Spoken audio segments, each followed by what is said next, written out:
Good morning Sakshi ji. About IAS के platform पर आपका स्वागत है। आज आपका मॉक इंटरव्यू शेड्यूल किया गया। मेरे साथ अमित सर हैं। थैंक यू आपका मैम। Mock ma'am. आप कंफर्टेबल फील कर रही हैं? Yes ma'am. मैं ओके, कंफर्टेबल हूँ। Yes sir, please continue. Good morning.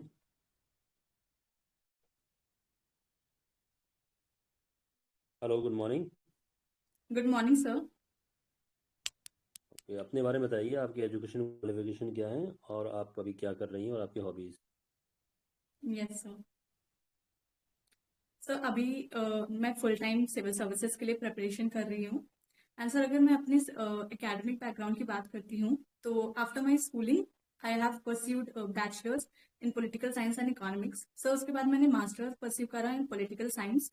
And sir मेरी हॉबीज हैं upcycling and writing motivational poetry. Cycling hobbies है? Sorry sir. साइकिलिंग हॉबी है आपकी? Upcycling. अब साइकिलिंग क्या होता है? Sir upcycling waste to wonder के फिनोमेना में काम करता है एंड ऑल्सो इसमें जीरो वेस्ट। हमें इसका जो एंड गोल है वो है जीरो वेस्ट। तो जो भी वेस्ट प्रोडक्ट्स हैं उनमें कुछ वैल्यू एडिशन करके उसकी वैल्यू को बढ़ाना and then we can use it for decorative purposes also. Okay, तो आपने बोला आप मोटिवेशनल पोइट्री भी करती हैं, तो यस कुछ बताइए, अपनी मोटिवेशनल पोइट्री बताइए। सर। एक मैंने अभी रिसेंटली लिखी है, मैं वो सुनाऊं? सुनाइए। Yes sir. सर इतनी आसान मंजिल नहीं जो यूं ही मिल जाएगी। थोड़ा समय तो लगेगा, थोड़ी चोट तो आएगी। कुछ बलिदान भी देना होगा, दर्द भी बेशक सहना होगा। पर मंजिल पर जब अंतिम चढ़ान होगी, मुसाफिर की जीत से उसके संघर्ष की पहचान होगी। ओके, कुंवर नारायण की भी कुछ तरीके से मिलती जुलती कविता है, आपने सुनी है? देखा होगा। Sir I am not very sure. Sir मैं लिखती हूँ बट पढ़ने का अभी इतना टाइम नहीं मिलता। एक वेब सीरीज देखते हैं आप? टीवीएफ पे आई थी, एस्पिरेंट्स। Yes sir. चलिए, कोई बात नहीं। अच्छा, आपने एमए पॉलिटिकल साइंस किया है, कहाँ से किया? दिल्ली यूनिवर्सिटी से? कहाँ से किया आपने? Sir Indira Gandhi national open university. Graduation भी सर आपने? ग्रेजुएशन ग्रेजुएशन मैंने Gandhi college university of Delhi से किया है बट मास्टर्स इग्नू से। क्यों, ऐसा क्यों? सर क्योंकि कोविड का टाइम था and also due to some financial reasons मैं फुल टाइम सेटल नहीं हो सकती थी दिल्ली में। देयरफॉर सर मैंने डिस्टेंस लर्निंग के लिए ऑप्ट किया। कब किया MA political science? Sir 2020 to 2022। Okay, और आप बेसिकली कहाँ के रहने वाले हैं आप? सर और मेरा जो नेटिव प्लेस है that is Fatehpur, but sir मेरा जो प्रॉपर स्कूलिंग हुआ है 12 ईयर्स वो सीतापुर डिस्ट्रिक्ट से हुआ है। मतलब ऐसा क्यों, फादर जॉब में थे या क्या है, कुछ और reason? Yes Uttar Pradesh PAC. Okay, तो आंतरिक सुरक्षा के बारे में बताइए उत्तर प्रदेश की। Sorry sir. Internal security, PSC का क्या रोल है यूपी यस के लॉ एंड ऑर्डर मेंटेनेंस में? सर पीएसी का रोल यूपी के लॉ एंड ऑर्डर में। बिल्कुल।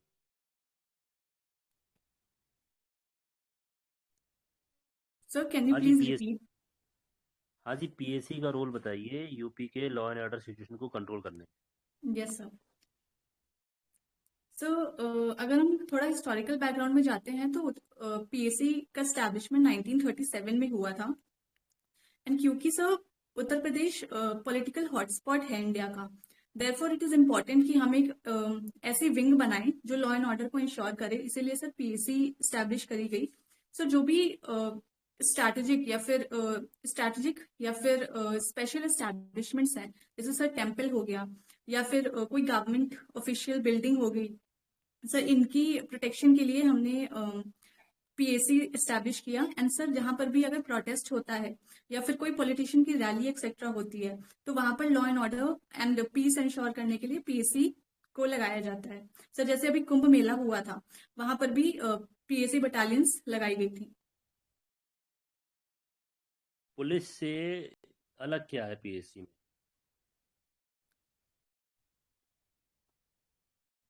सर पुलिस सिविल के बीच में रह करके काम करती है। जो थाने एक्सेट्रा होते हैं उनमें वो नॉर्मल सिविल पुलिस होती है, बट पीएससी का main role is ensuring law and order and sir armed forces use करना।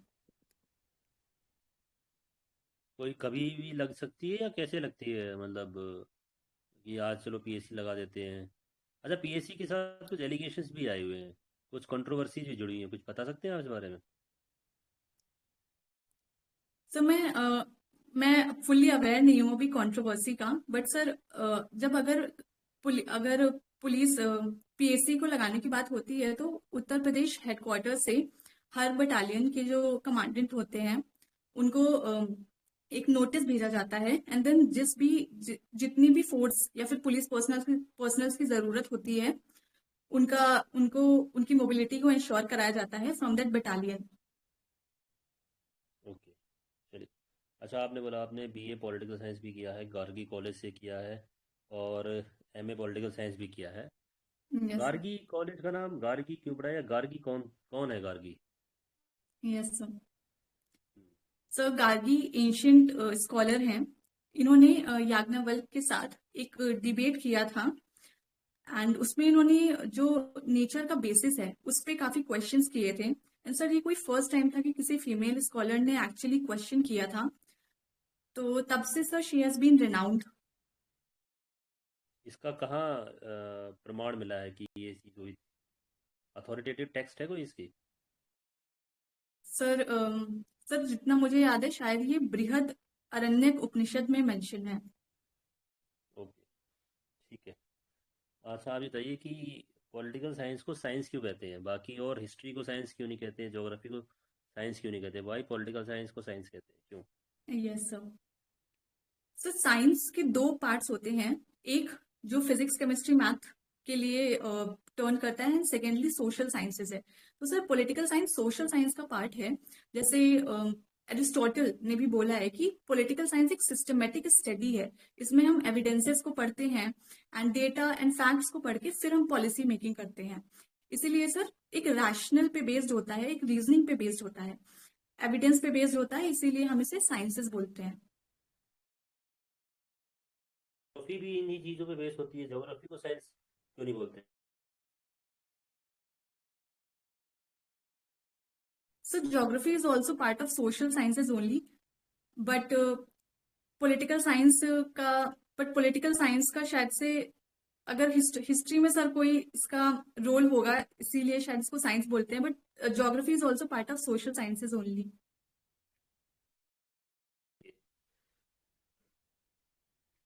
जॉन रॉल्स को बारे में जानती हैं आप, जॉन रॉल्स? Yes sir. उनका व्हील ऑफ इग्नोरेंस था, क्या है वो?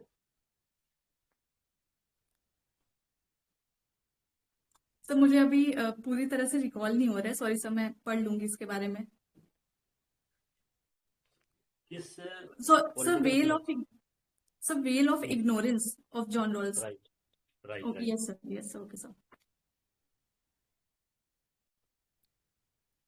सर वेल ऑफ इग्नोरेंस, तो जितना मैं रिकॉल कर पा रही हूँ वो वेल ऑफ इग्नोरेंस की इस कॉन्टेक्स्ट में बात करते हैं कि जो एक रियल वर्ड है हम उसको नहीं देख पाते हैं ड्यू टू हमारी लिमिटेड रैशनल एंड रीजनिंग। जिस दिन हमने अपनी इस रीजनिंग एंड हमने अपनी रैशनैलिटी अटेन कर ली, उस दिन हम इस वेल ऑफ इग्नोरेंस से निकल करके जो रियल वर्ल्ड है उसको समझ पाएंगे। Are you sure? Sir sir मुझे जहां तक पता है ये है, बाकी सर मैं पढ़ लूंगी इसके बारे में एक बार। प्लेटो का आइडियल स्टेट क्या होता है, क्या आइडियल स्टेट की कल्पना करी है प्लेटो ने? Yes sir. सर प्लेटो एक नॉर्मेटिव अप्रोच के स्कॉलर थे, तो सर उन्होंने हमेशा व्हाट ऑट टू बी के बारे में बात करी थी। उसी रिगार्ड में उन्होंने आइडियल स्टेट का कॉन्सेप्ट दिया, एंड फॉर दैट उन्होंने बोला कि एक आइडियल स्टेट वो होगा जो फिलोसफर किंग रूल करेंगे। एंड सर फिलोसफर किंग एक ऐसा पर्सन होगा जिसके अंदर रीजनिंग पावर होगी। और सेकंड बेस्ट आइडियल स्टेट क्या है?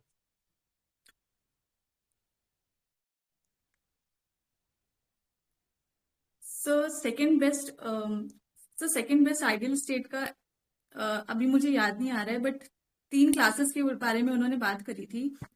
That much I can recall. चलिए कोई बात नहीं।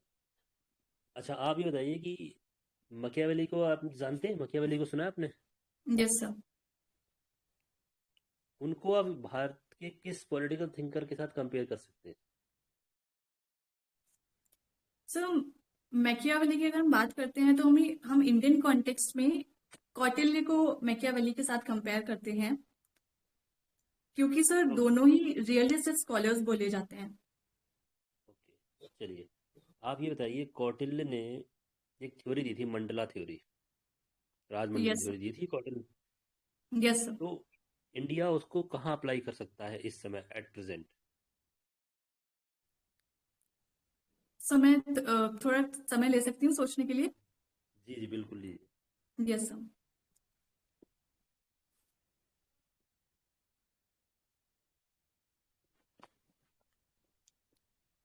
Yes sir. Sir mandala theory में कौटिल्य ने पहले तो बात करी थी अरी, जो हमारे इमीडिएट नेबर होगा वो हमारे दुश्मन होंगे। देन मित्र की बात करी थी, जो अरी का नेबर होगा वो हमारे फ्रेंड होंगे। एंड देन सर ये पूरा चेन चलता है, अरी मित्र, देन मित्र मित्र, अरी मित्र मित्र। एंड सर फिर एक बफर स्टेट की बात होती है और एक न्यूट्रल स्टेट की बात होती है, उदासीन। एंड देन सर एक न्यूट्रल स्टेट की बात होती है। सर अगर इंडियन कॉन्टेक्स्ट में बात करें तो भूटान एक बफर स्टेट की तरह काम करता है बिटवीन इंडिया एंड चाइना। तो सर इसीलिए इंडिया के अच्छे रिलेशंस देखने को मिलते हैं to tackle China's dominance. And sir then we have Chanakya ने ऑल्सो बात करी थी कि हमें जो अरी का नेबर है उसके साथ अच्छे रिलेशंस बना के रखने हैं, विच वी कैन सी कि अफगानिस्तान के साथ हमारा इतना कुछ डिस्प्यूट नहीं चलता है। एंड करेंटली वो वॉर उन दोनों के बीच में चल रहा है, लाइक अरी एंड मित्रा के बीच में चल रहा है, पाकिस्तान एंड अफगानिस्तान का वॉर। चलिए बहुत अच्छा। अच्छा अब आप ये बताइए, यूपी में अगर आप आते हैं कार्य करने के लिए, किस डिपार्टमेंट में जाना चाहेंगे आप? Sir like post. Preference, service preference आपकी? Yes sir. मेरा service preference is deputy collector. Okay उसके बाद? Yes sir. Secondly it's DYSP and third ARTO। ARTO का क्या काम होता है? सो ARTO का जो काम है दैट इज टू इंश्योर कि जो ट्रैफिक मैनेजमेंट है वो ठीक प्रकार से हो, कोई भी व्हीकल्स में ओवरलोडिंग ना हो, एंड जो ड्राइविंग ट्रेनिंग दे रहे हैं और जो भी लाइसेंसेस इशू हो रहे हैं उसमें किसी भी प्रकार की डिस्क्रिपेंसीज ना हो, एंड जिसको भी लाइसेंस इशू कराया जा रहा है वो एक्चुअली 18+ हो, एंड उनको ठीक तरह से व्हीकल ड्राइव करना आता हो। And sir traffic management is the main role.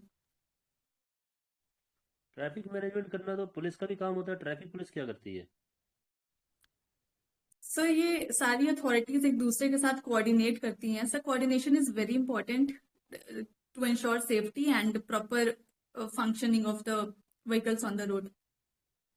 Okay, चलिए ठीक है। आ, आपसे चलिए आखिरी सवाल पूछते हैं। कल कोई त्योहार मनाया आपने? Yes sir. कौन सा? सर होली सेलिब्रेट करा गया है कल। होली सेलिब्रेट किया। होली क्यों मनाते हैं? सर एक हिस्टोरिकल इम्पोर्टेंस है इसका, एंड इसमें इसका मेन जो मॉरल वैल्यू है दैट इज कि बुराई पर अच्छाई की जीत। एंड सर इसीलिए हम होली का त्योहार मनाते हैं। बुराई पे अच्छाई की जीत तो मैं आज भी बना सकता हूँ, मैं कल भी बना सकता हूँ। Yes sir. ये तो हर त्योहार पे अब ये बोलेंगे बुराई पे अच्छाई की जीत है। दिवाली में भी बुराई की अच्छाई की जीत है।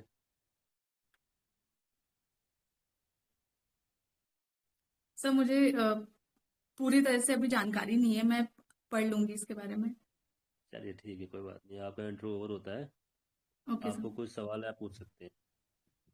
सर मतलब अभी और किस चीज पे काम करने की जरूरत है? एंड 12 मार्च को है इंटरव्यू। आप हम्म, आपका ठीक है इंटरव्यू, ऐसा कोई इशू नहीं है। आप गलत चीज़ें या चीज़ें नहीं आती हो तो आप ना बताएं, इस बात का ध्यान रखें। Okay wheel of sir. Ignorance को देख लीजिएगा, थ्योरी ऑफ जस्टिस है। अगर आप yes MA sir. Political science पे फोकस करते हैं तो आप अमर्त्य सेन की कैपेबिलिटी अप्रोच को पढ़ लें थोड़ा सा। ठीक है, जो वेलफेयर अप्रोच है आप हम्म। उसको अप्लाई भी कर सकती हैं।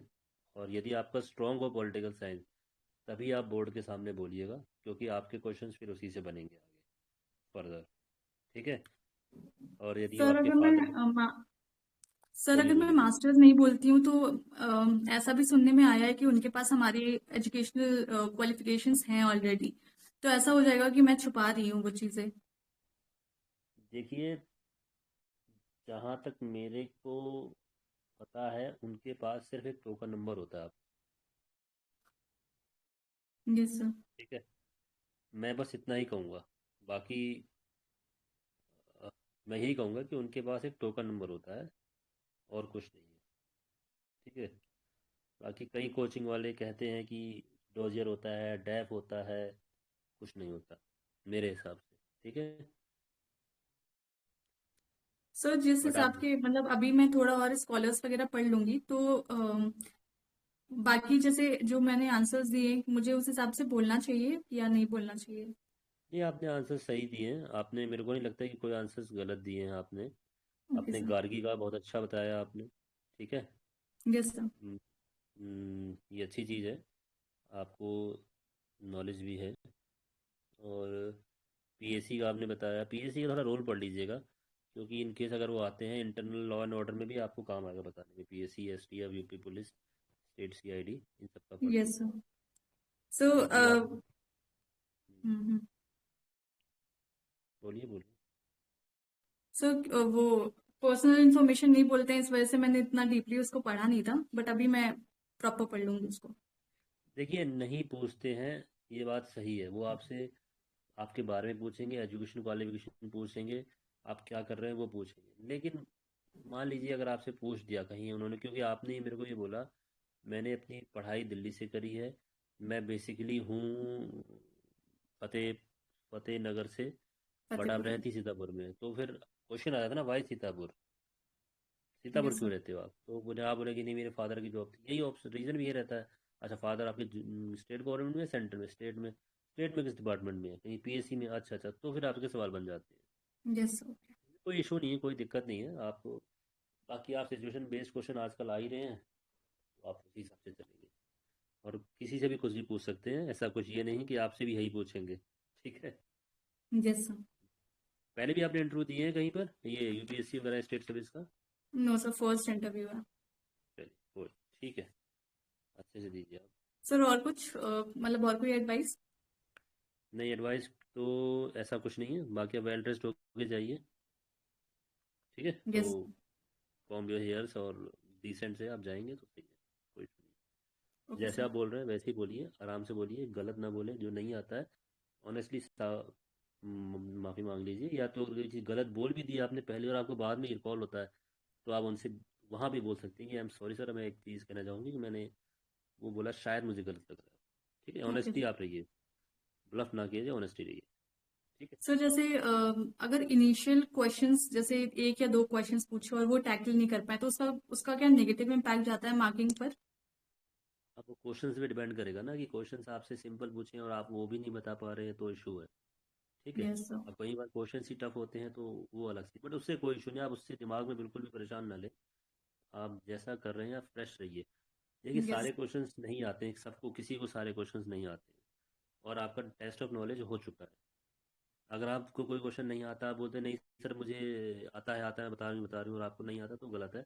Let me think, let me recall, नहीं आ पा रहा तो पास, और क्या। Yes sir. ठीक है। Okay sir. Thank you sir. Thank you ma'am.